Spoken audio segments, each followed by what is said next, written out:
I'm pretty sure everybody knows about three major animation studios, which is Disney, DreamWorks, and Pixar. Now, growing up and even discussing it with people today, they get these three companies confused. Some people think How to Train Your Dragon is from Disney. Typically, everyone associates Pixar's and DreamWorks movies with Disney from time to time. No one seems to pay attention to the studio intros at the beginning of movies. So that gave me the idea to break down the differences between these three studios, because they're very different in how they approach storytelling with animation. I'll start with the oldest one, Disney. Now, Disney is the oldest studio, so there's certain points in history where they either switched out animators or directors. Where Walt Disney passed away, they took somewhat of a different direction. So there's been certain points in Disney where they've been at their strongest or their weakest, but I'm just going to try to condense that into one general comparison between all of them. It's not going to be the same for everything because they have such a vast majority of movies. One way you can tell it's a Disney movie is it tells stories in a fantasy world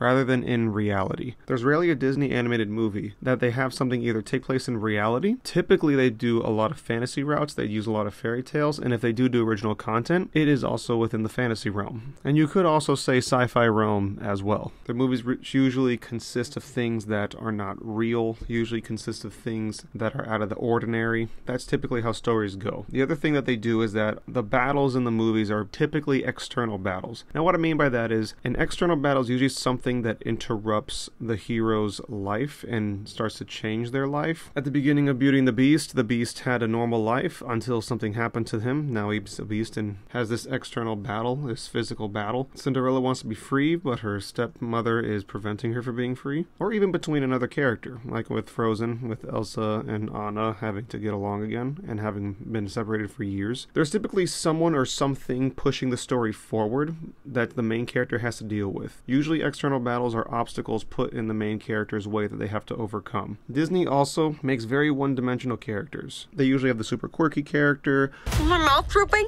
I feel like it's drooping. Or maybe the super funny character. This gentlest, warmest person ever. Oh, look at that. I've been impaled. And the obvious villain character. The Cave of Wonders. Huh? Cave of Wonders? Each character serves a purpose to the role, and typically that role of the main character is following your dreams. He's got a dream. He's got a dream.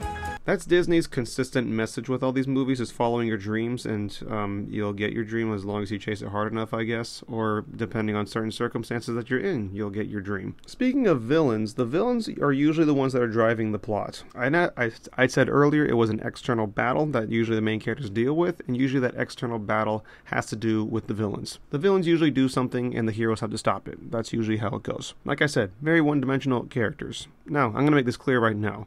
None of these things are bad. This is just a different way to tell a story. Very different from the way that Pixar approaches it. Pixar doesn't usually tell stories in fantasy. Sometimes. They take something from the real world and tell a story with that. Whether it be fish, toys, monsters under your bed, which that one does fit into the fantasy realm more, but it is a concept that we were familiar with as a kid. And even cars. They usually take something existing in the real world and make it into a movie, which instead of Disney using the fantasy world to then do whatever they want, Pixar makes these things part of the boundaries they have with what they can and can't do with these worlds they've created. Toys cannot be perceived as things that are alive by the humans. Repeat, resume your positions now! Andy's coming, everybody! Back to your places, hurry!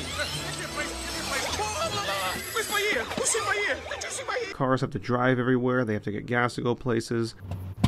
No. Out of gas? How can I be out of gas? Boy, we ain't as dumb as you think we are. They always hold on to these limitations because these are the limitations of these things in the real world, and they use that to further tell their story, further their world building. There's a lot of thinking outside the box with Pixar. The reason that's so significant with Disney's movies is when Disney makes a fantasy movie, then you can do anything. For Pixar, you're purposely putting limits on what you can do in this world. Disney's putting no limits into their world, so any creativity is free reign. If you want a snowman to talk, then a snowman can talk. Pixar, toys can't fly.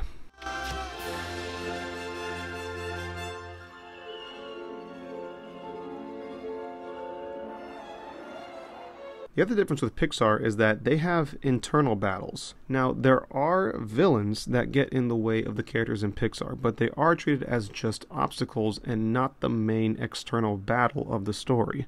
the movies usually consist of internal battles, like Woody and Buzz. Woody and Buzz's internal battle is their pride. Woody was always seen as the favorite toy by Andy, and now that Buzz sort of took his place, Woody is jealous. Buzz thinks of himself as higher than everybody else because he thinks he's a space ranger and that he's not a toy. When he finds out he is a toy, he just gives up on life and thinks he's not special at all. Both of these characters have to overcome their pride, and they both help each other get through it. In The Incredibles, even though it's a superhero movie, it's not a movie that's about fighting the supervillain. It's a movie about Bob letting go of the past. His struggle with letting go of the past has led him to do superhero work illegally, and also has led him to lose time with his family. Reliving the glory days is better than acting like they didn't happen. Yes, they happened. But this, our family, is what's happening now, Bob.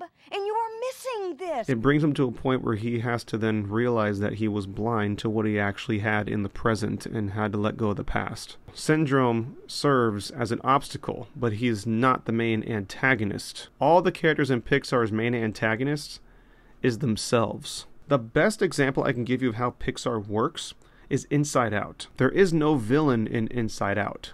The only antagonist is herself. I know you don't want me to, but I miss home. I miss Minnesota.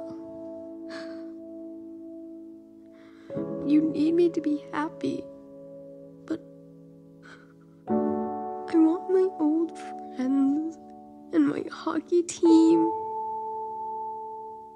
I want to go home.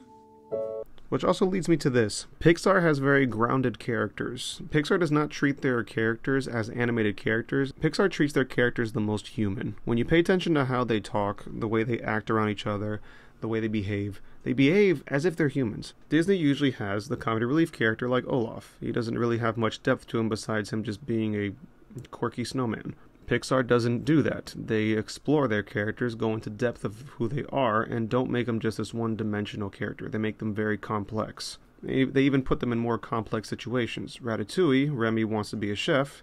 Linguini also wants to be a chef, but the rat can cook and the human can't. The reason these two characters have a lot of depth to them is because Linguini, who doesn't have any talent, feels like a failure. He isn't just someone there to be funny. Remy has talent, but he can't express it because of who he is and what he is. So both these characters have a lot of depth and have a lot of reason for why they're doing the thing that they're doing. It isn't just this one type of character where it's just the angry character, the happy character, the sad character, the quiet character. Even the villains have depth to them, and they're not even the ones that push the story forward. It's the main character's personal problems that drive the story forward. Which now leads me to DreamWorks, which is a lot more interesting. DreamWorks tells stories with fantasy as well, whether it's dragons, pandas, ogres. DreamWorks usually enters the fantasy realm. They don't usually go outside of that realm at all.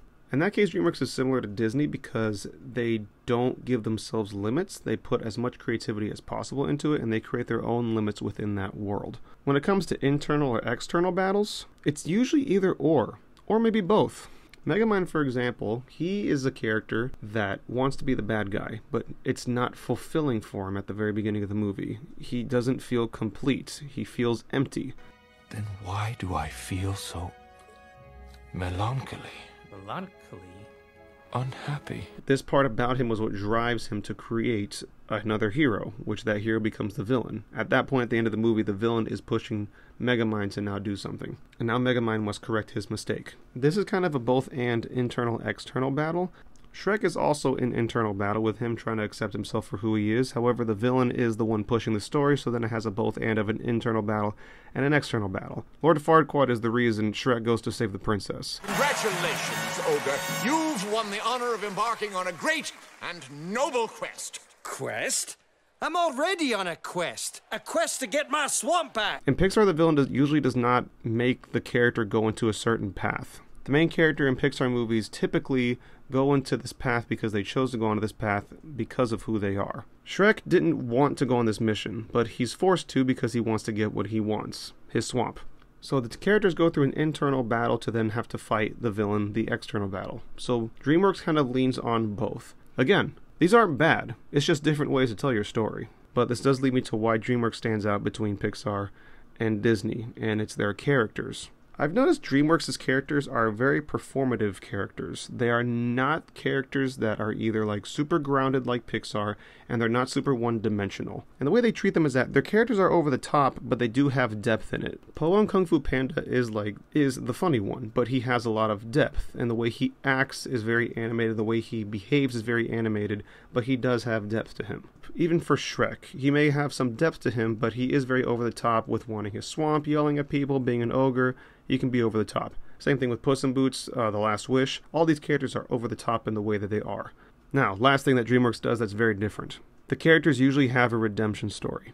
Now, it's not just a redemption story. The characters are usually on a path or are in a certain point in their life where something has to change about them. Po has to change because he's the Dragon Warrior now. Tai Lung is on his way here right now.